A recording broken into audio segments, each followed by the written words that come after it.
Good evening. My name is Jocelyn Wong, and I am the Director of Community Engagement here at the Nantucket Historical Association. I am so excited to welcome our speaker tonight, who I've been in communication with for nearly a year now, and we finally have her on island, Angela Marcellino, a member of the present-day Mashpee Wampanoag tribe who still live on their ancestral lands where they walk, speak their language, and continue to celebrate their culture. She worked as a program administrator for federally recognized tribes and Native American nonprofit organizations for over 20 years.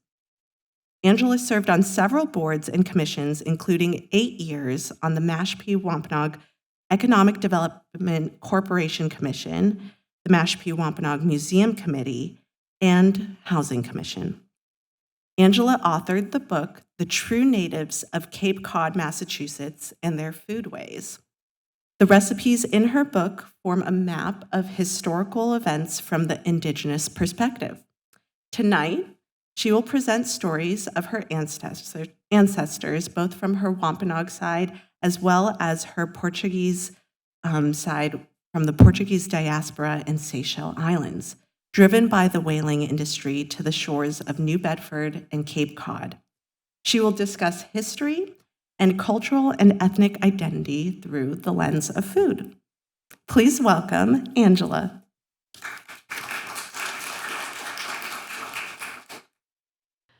Well, welcome. I'm so glad to see everybody here.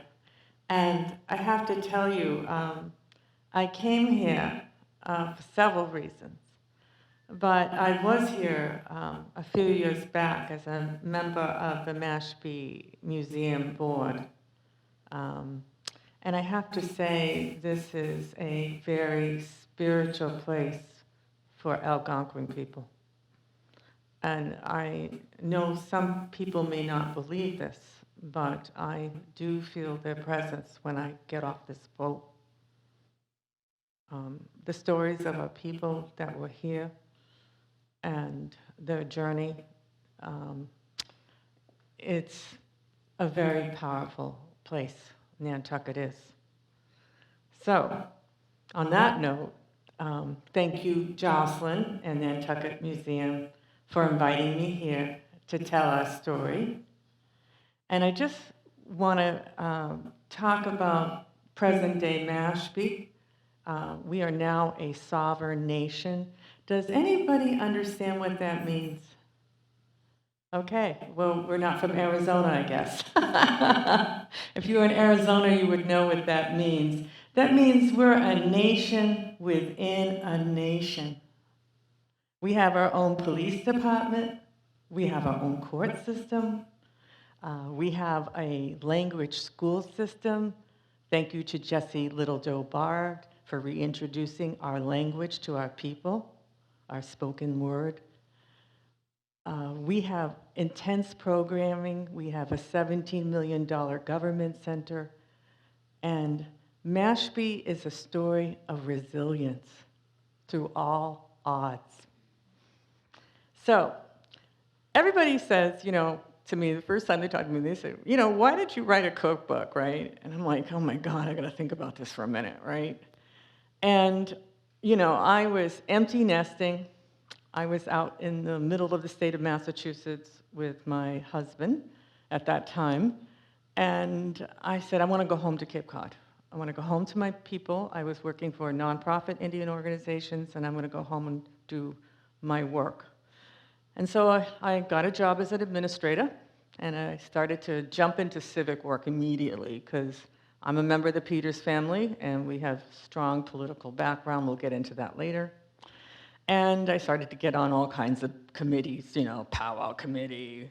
We have several boards, a lot of volunteering going on in Mashpee. We have powwow committee. I got on land use committee, Blind Joan Amos committee, or the minister that will get into that visited this island, by the way, my great-great-grandfather. And we would have what you call potlucks, right? We'd all get together. Our people, believe it or not, are still acting like a communal society. We still get together and eat 4 to 5 times as a family together. That's what a tribe is. It's a group of people that are indigenous, that are tied to a specific land and have a genetic link. That's what a tribe is. And we still act like an ancient communal society. I can't believe, we don't even think about it, but we're kind of doing it, you know?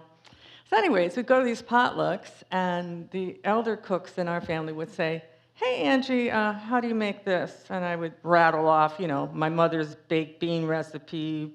I'd say we burned the sugar, you know, we cook it for X amount of time, and my technique. And these elder women like Carol Lopez and my dear Bernadine Pognick, which is Pognick, which is the early Indian term for Pognick. It's a very ancient native word. Anyways, they would hold their breath as I would rattle off this recipe, and they would say at the end, "That's right, Angela." Just almost like a relief, you know? And I realized I was actually practicing oral history. I was actually responsible for a collection of recipes and Indian and native food that was specific to our community. It's just like an aha moment, right? So, as I said, I was on the museum committee, and I said, I'm going to research these recipes. I think I'm just going to write a cookbook about them. And I thought, oh, it's just going to be a cookbook, right? Well, as I started to do my research, I realized this had to be much more than a cookbook. I realized that these recipes were really talking a lot about the development of this country. You know, this is a great time to talk about who was here and what we were doing. It's a great time for history. You know, there's so much still to be known out there. So, anyways, you know, I re-examined this book and how I was going to approach it. And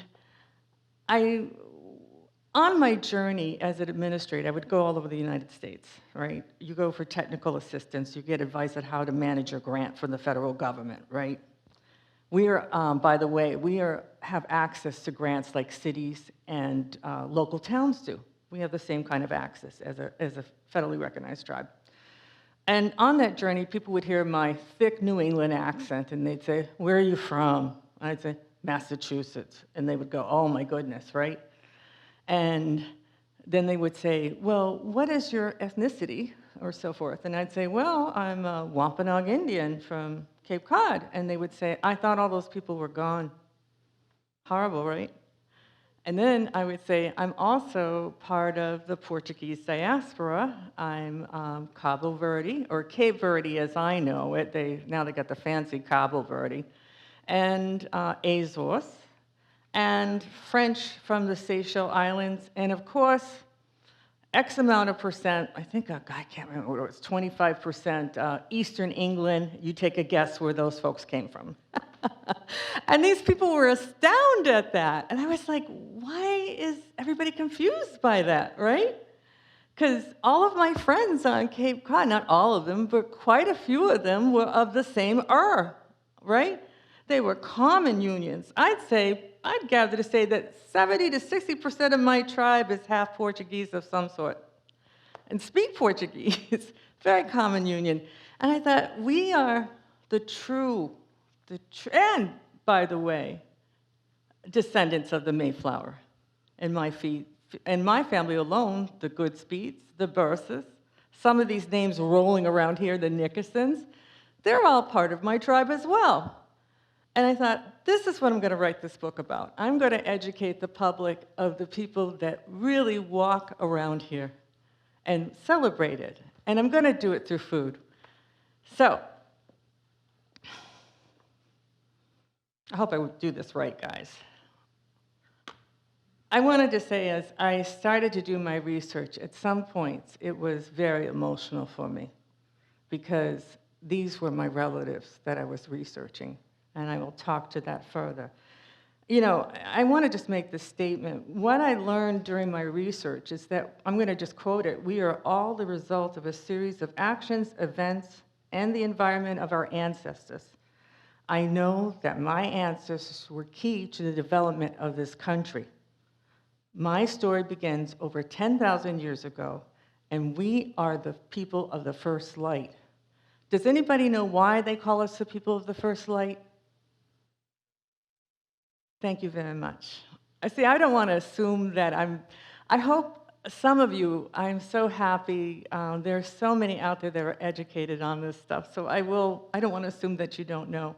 And that was a big deal for the Algonquin ancient nations. We were the first people to greet the sun from the farthest of the east, especially the beautiful people on Nantucket.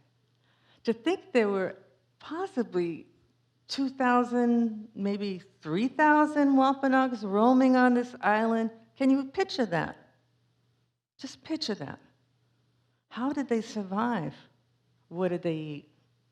Food is center of a lot of stories. So I want to just talk quickly about how we were pre-contact. I'm sure some of you got some of this stuff in the past. I won't get into it too much. Our Eastern Woodland ancient people practiced, I would say we were the ultimate planners. We should have been project managers, right? My daughter's a project manager for Amazon. We managed the land. Our men practiced land management. We practiced slow burns. We created meadows with those slow burns, low brush for small animals to survive, and we managed the land without taking too much from the land. Our men were responsible for that. We actually share those practices now with the EPA in our town of Mashpee. We're happy to say we brought back the cottontail rabbit. So this cooperation. People are practicing our land management. As you know, pre-contact men were responsible for hunting, of course, some agricultural activities, and I'd say they were also really responsible for our ancient past systems. Now, I don't want to make light of the ancient past system, but those ancient past systems still are here on Cape Cod, and I write about them. As a child, I was on those ancient past systems. I knew where the blueberries were. I knew where to go to fish for crabs. I knew which path took me to the Mashpee River. I knew which path took me to the estuary to gather quahogs, which I do to this day. Our men maintained those past systems. Those past systems were also used to meet other tribal nations, to interface with them. They were very important. And Cape Cod, you may not know that, but our people are still here. Those past systems are probably here as well. Our women had a lot of responsibility. Let me get back to the hunting briefly. When we hunted, we not only didn't take too much, but when we did kill an animal, we honored the animal. Do you know how we honored it?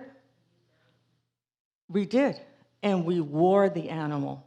We wore their fur, we wore their teeth. It was to remind us of the gift they gave us.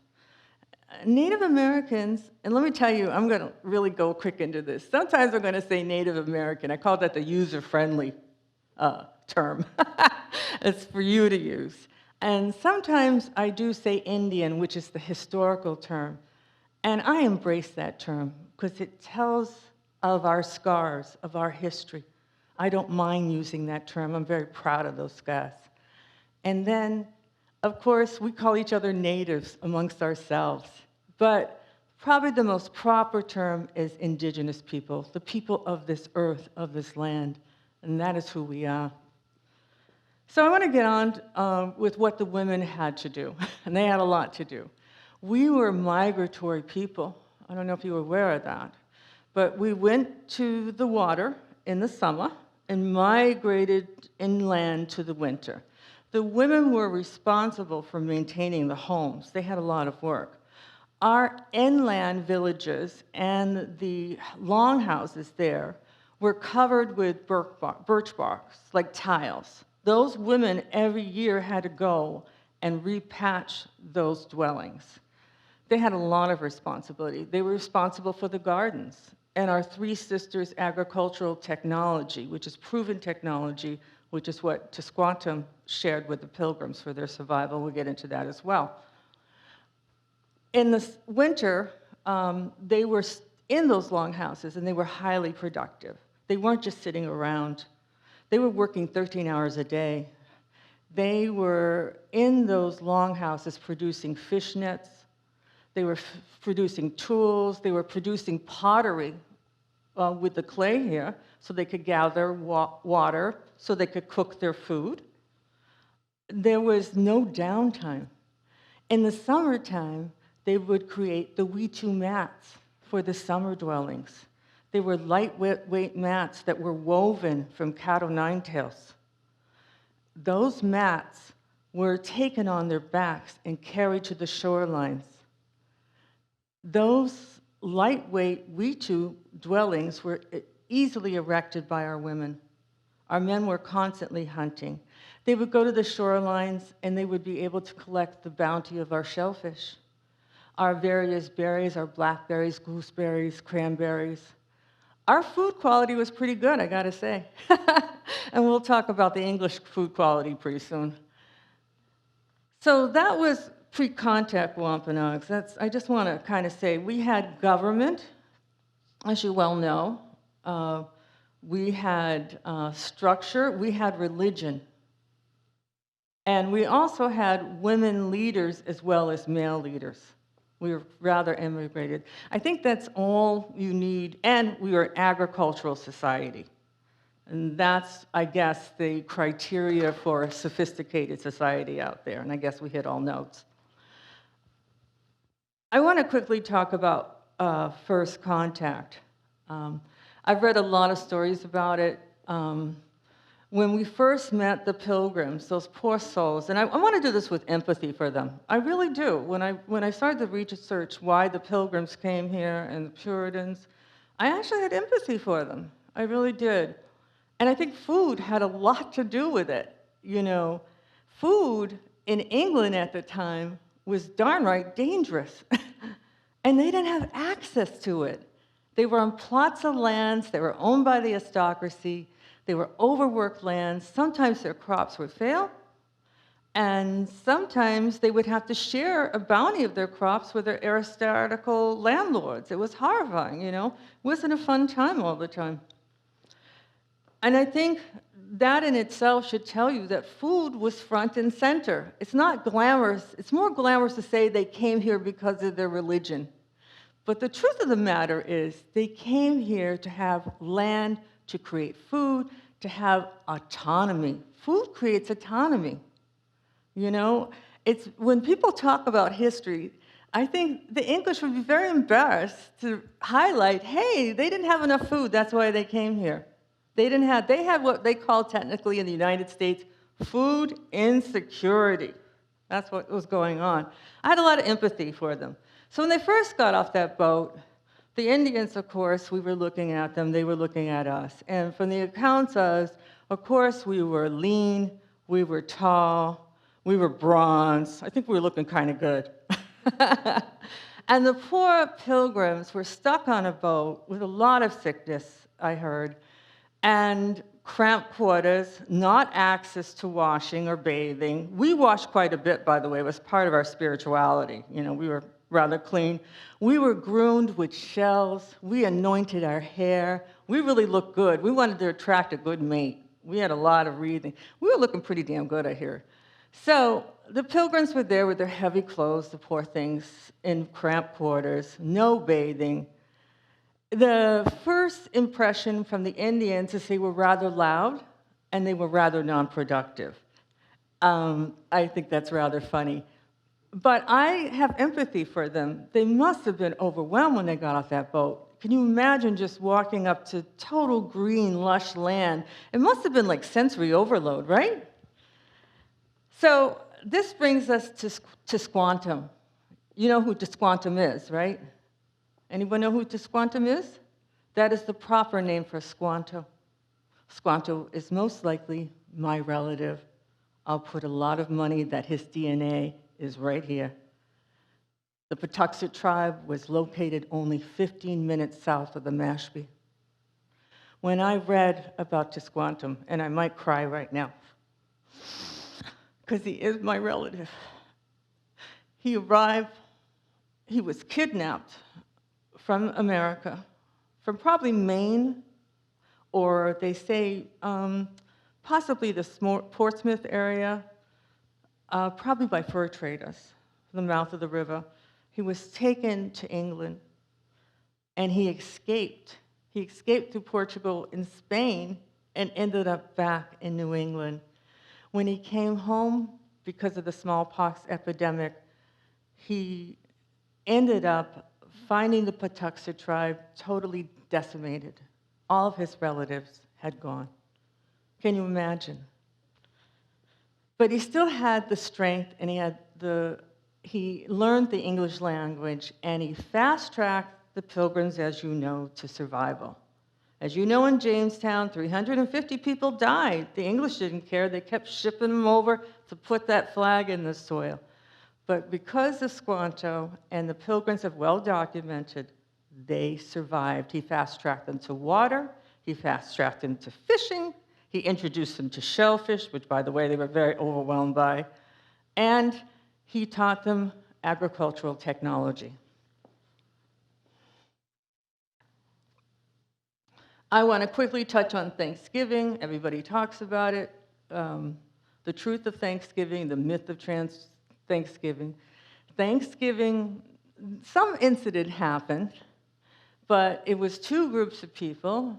The English were quite nervous. They didn't know there were 10,000 Indians behind us. And the Indians were very nervous because of the guns. They had some diplomacy. They did have some sort of a fall celebration of the harvest, and they did sit and eat together. But they were both very nervous, and it wasn't quite a love fest. And by the way, I don't know if turkey was really on the menu. I think it was more like shellfish, they're thinking. And we laugh about shellfish. The English thought shellfish, of course, was lowly food. They were very overwhelmed by it. They didn't know what to do with it. And an archaeologist found that they consumed quite a bit of it. They were kind of closet shellfish eaters. I thought that was kind of funny.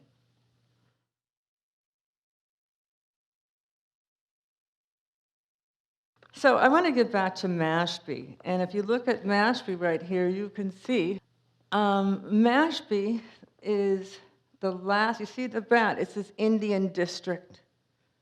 Prior to an Indian district, Mashpee was the last refuge for the Wampanoag people, one of the largest and last refuges. After the Praying Indian, I don't want to call it an initiative, I don't know what to call the Praying Indian Act, and I don't know if you're aware of it, but Indians were only allowed to live with towns that had churches. We were forced into integration. It disenfranchised us, kicked us off our lands. We were not allowed to just live anywhere. We had to ask permission to live in a town. So Mashpee became a refuge, and we had up to 500 Indians in the town of Mashpee. And of course, the town of Gayhead, which had their Baptist church, they had quite a number too. These islands, there's so much written about the flux of Indians that came back and forth from these islands. And of course, the unions that came from them, and that was probably why I'm here today. So, we have one of the oldest churches in the United States. Blind Joan Amos was the reverend. He is my great-great-grandfather. He was a minister. At that point, we had accepted Christianity. It actually ended up okay for us. It provided us a meeting place so that we could congregate and lobby for ourselves. I wanted to say that Mashpee, over time, we ended up going from a plantation to a praying town, and then we became incorporated into an actual town so they could tax us. but Mashpee was still here. We were still some of the Indians that were still allowed to live on their ancient land. We used to have Indians from out west that would come visit us, and they're very tall, some of them very big, ancient people. And when we told them we never left our land, they would cry because they were pushed off their land. So Mashpee are very significant. So over time, my grandfather was the town selectman for Mashpee for 37 years.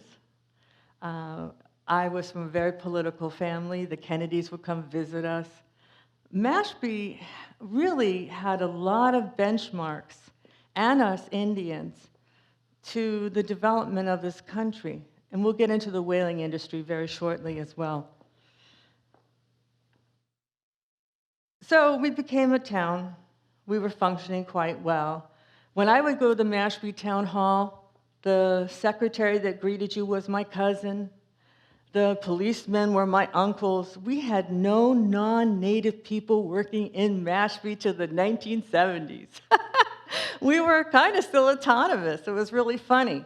But then came the shift in population. Then came the New Seabury, the development next to us but separate. We were the first town off Route 6. We had pristine beaches. And in a very short time, the vote shifted. And the Mashpee were no longer running their town. So, again, Mashpee makes a comeback. My uncles all get together, and they file for federal recognition. First, they got their relatives, the Nantucket Pequots, in, and then the Mashpee fought for 30 years for federal recognition. And the good news is in 2007, we got it, and we are autonomous again. It's not all a bad story, right? So, when you do a book, guys, has anyone here written a book? Anybody here written a book? Oh, okay. I thought usually someone has. When you start a book, you think, oh my God, it's just going to be, one way. It's going to start, I'm just going to do a few recipes. This book started to take a life of its own. And I realized that I had to start to explore my identity. And I had to look to both sides of my family because I realized in hindsight, my father's family were deeply rooted here too. And what I found out was the whaling industry was the catalyst to their union. It's what brought my maternal side and paternal side together. It was wild.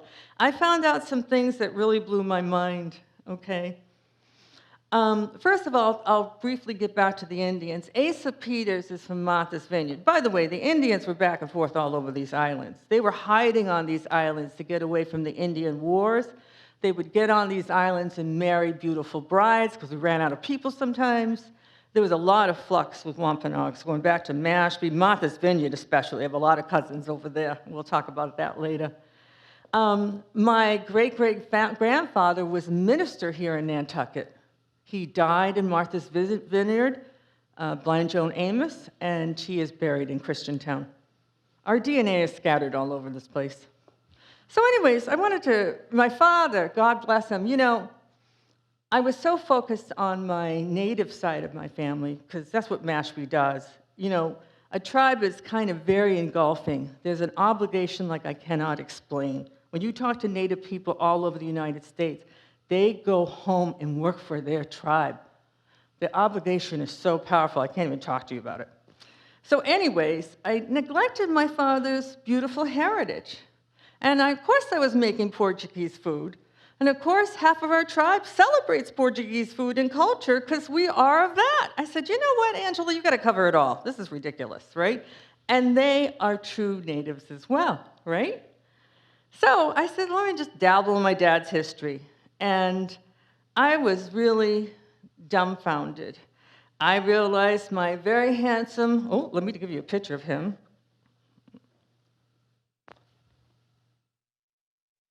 He's much taller than that. It doesn't do it justice. And that's Annabelle Joseph Del Silva Marcellino. He was quite a character. Came from Brava. Brava was a hotbed for the whaling industry. All men from Brava were amazing whalers. They were courageous, they were ambitious, they were from the Cape Verde Islands. And the Cape Verde were a strange, interesting bunch. When the whaling industry ended, they took those whale boats, reconstructed them, shipped them back to the islands, and brought more people over. The Cape Verde, some people say, they had a different attitude because they were citizens of Portugal and they were not afraid of anything.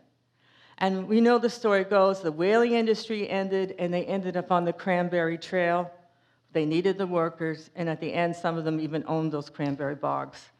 And the Marcellinos did that, just that. They had a very strong drive and contributed a lot to this country. The whaling industry, as you know, provided money for wars. With the whaling industry, if we didn't have that in this country, I wonder what this country would have looked like. Very different. Of course, the economic impact, the job creation, all from the whaling industry. And they needed those men at the time. They needed the Cape Verdeans. They needed the men from the Azorian Islands. From my grandmother's side, she's on the top there, Marie Pereira Souza. I got to get all those names together. She came, she was probably a mail order bride, that's what I think. They had 13 children. They had Catholic, Catholic. They ended up in onset, actually. And that's how it was done. But the real shocker was, I saw the Marcellinos on all of these whaling logs. And then I saw, of course, Asa Peters, who went out 5 times from Martha's Vineyard. And then over here are the Laporte family. I found him on shipping whaling logs coming from the Mahi Islands of the Seychelles Islands. That is my great-great-grandfather. So I was a product of the whaling industry. That was the catalyst that got me together. Asa Peters went on 5 missions, the Leonidas, the Chile, thinking of all the boats, the Sea Fox. I saw Peters on those logs. I saw Marcellino on those logs. My dear little great-grandmother from the Azores, she was a product of the whaling industry because, as we know, the Azores was also another hotbed for whaling activities. But she had relatives that were part of the whaling industry that introduced her to the United States. The Azores, because of the Portuguese War, was failing, and thus she became probably a mail-order bride. She was a hat maker out of New Bedford, and she married my very handsome, tall Cape Verdean grandfather, great-grandfather. So let's get back to the whalers again. This is why I'm here today. I hope this is interesting. I wanted to really touch on the Adequan Inn and Solomon Adequan. Solomon Adequan, in the late 1800s, he came back as a successful whaler. He had quite a bit of money, and he built the Adequan Inn in downtown Mashpee. The Adequan Inn became very popular with Grover Cleveland and many of the governors of Massachusetts. Our native men would take people hunting. And that was a good story about whaling. We also know there were some negative stories about whaling, where men were abandoned on islands or worked as, especially natives, as indentured servants. And I read a lot about the Quaker activity and what happened with all that, creating them in an indentured posture so that they'd have to work off their servitude as a whaler. It was a kind of an unfair practice. So I have pictures of the whaling logs. They're not very good, but I was very taken back. I heard my great-grandfather was speaking French. I thought it was funny. Now I don't. He was. Can you imagine coming all the way from Mali? Can you imagine? My great-great-grandfather, Asa Peters, out of Tisbury, Martha's Vineyard, on a boat. He said he was 16. He was really 14. Can you imagine a 14-year-old getting on a boat with all those older people going all over the globe. You know, they were like the first astronauts. They would get on those ships, and they didn't know if they were coming back. It must have been like an adrenaline rush, right? Asa was on several ships. So let's get back to the food. Food's always fun. You know, I think food really gives, you know, food represents a lot of things, right? It represents security, it represents positive things like nourishment, and it's a great venue to talk about some of these very important issues. Of course, I wanted to look at the composition of a lot of these dishes, and of course, I introduced the quahog chowder. Has anybody had real quahog chowder here? The quahogs are very Indian. The quahogs are very sweet, and they're very large. When we have our powwow, we make our quahog chowder. When we come home, do you know what powwow is? It's our yearly gathering. We do the ancient clam bake. That's a very ancient practice. That is an underground activity. It's not just about hot dogs in a bowl. It is an ancient native technique. That is an example of a native food. I talk about the herring and the eel. The herring practice, when the herring run in Mashpee, the entire tribe goes down to the herring river, and we begin to count the herring. Because when we were young, there were so many herring, they ran black. We are the indicators and the guardians of the land. We call our town management, our EPA, and say there's only so many herring in that river. Our practice as a tribe is we fish for the herring, we dry and corn the herring. It is a very ancient practice. When I was a little kid, we would look forward to the dried herring all year. And I doubt any of you have probably eaten it. It's a very Wampanoag experience and very delightful too. And of course, the eel. I actually have a recipe for eel. Eel was quite common, and actually, English ate a lot of eel too. You know, the English, they had a lot of problems with food, getting fresh food. Their food was a real catalyst. You know, they came here to get the spices, not just because of the delight of the taste of the spices, but to cover the spoiled food. Food was spoiled. It was not. It wasn't well preserved there. You know, they had a lot of ill-born sickness, but the spices, I was looking at the recipes, they were putting clove and nutmeg on fish, and you know why? It was spoiled. I would say the Wampanoag food quality was much better, you know?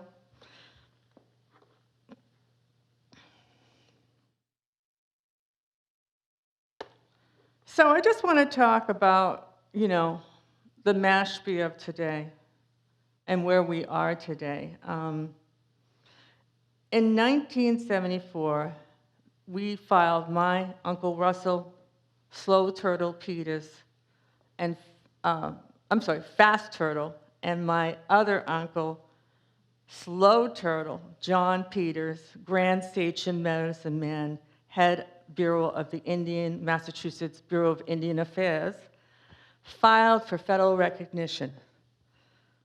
We had gone through such a journey, and for 30 years we fought it. It was a hard fight.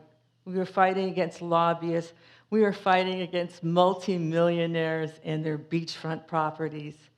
And when we got it, it was a joyous moment. Another timeline, I would say, would be Jessie Little Doe Bard receives the MacArthur Fellowship Award for reconstituting our language with MIT.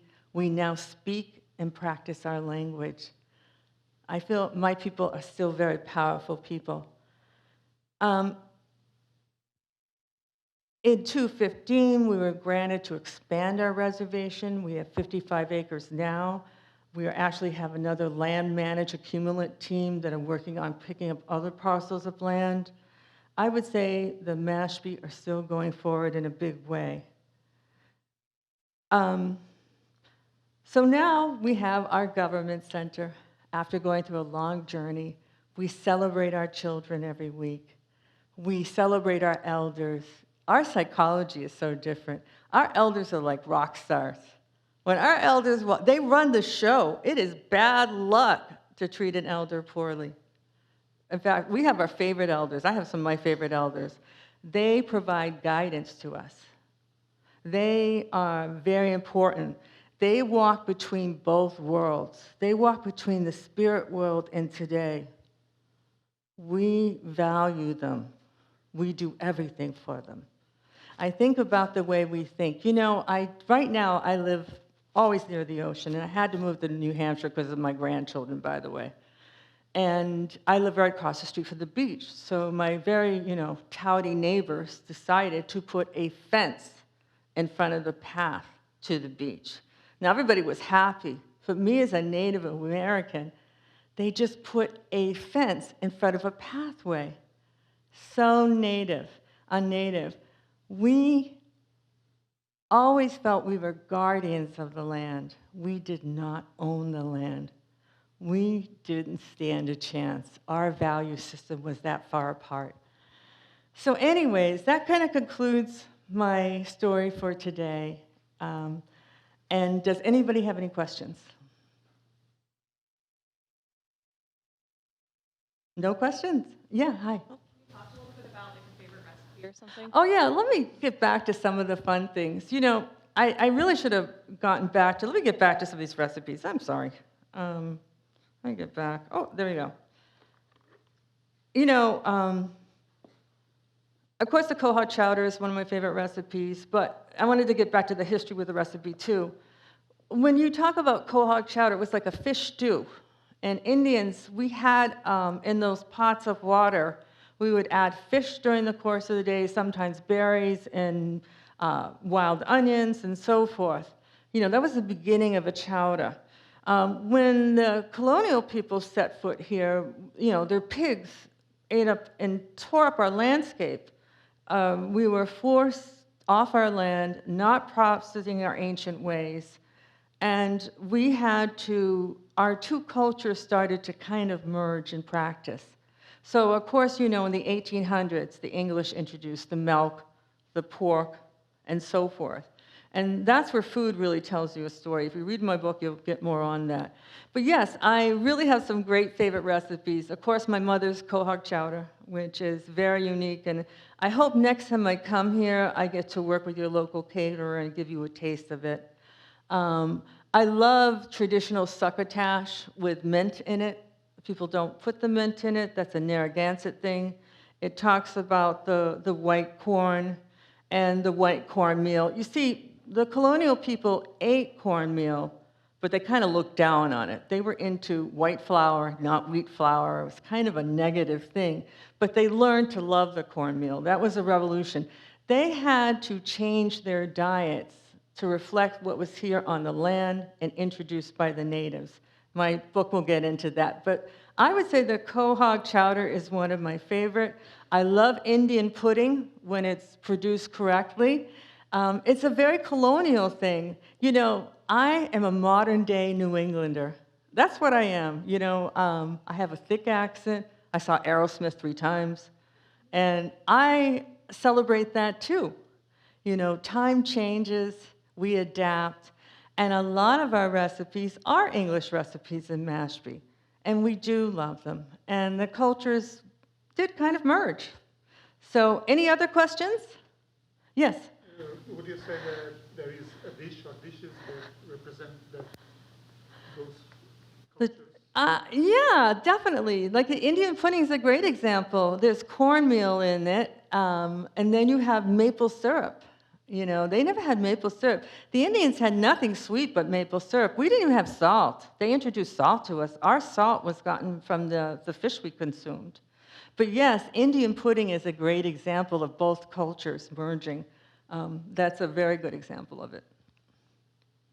And of course, the spices. The spices was a huge drive for the English, and the nutmeg was in there. It's very, very lovely. Any other questions? Okay. Well, I want to thank. Oh, okay. One more. Could you describe how that diet has changed? Thanks. Could you describe how that diet has changed over time due to the change in availability of different food? Yeah, I actually, you know what? This book is very complicated. I hope you read it. I do talk a lot about environmental issues and a lot of the food that is disappearing, that is ancient food. And I do touch on that. And the eel is one of them, and the herring. It has, of course, modified our diet. We can't always get it because it's not available. Milk is a new thing. Half of us are lactose intolerant. I eat it. I feel awful, but I love it anyways, you know? But yeah, it's availability. You know, the eel is a very sad thing because as a child, in my lifetime, this stuff is disappearing. So anyways, Jocelyn, any other questions? Okay, well, I just want to thank everybody for coming today, and I hope we learned something new. And thank you, Angela, for joining us. So our next lecture is happening in a week from today, back here at the Whaling Museum, also 5 o'clock. We have two speakers, Elizabeth Kahane and Christopher Hoskins. Christopher has done research on the Macy's Thanksgiving Day Parade. And if any of you have seen our Tony Sarg exhibition upstairs, you know the connection between Tony Sarg and the parade. He actually was the one who invented those balloons that now float down Broadway every Thanksgiving. So he'll be talking about the history of the parade, and then Elizabeth Connie has been documenting the Macy's parade from her third-story apartment window for over 2 decades, and she just created a book of those photographs. So it'll be really neat to have the two of them in conversation. So join us at the Whaling Museum again next week at 5 o'clock. And one last round of applause for our speaker today, Angela. Thank you so much for coming out to Nantucket.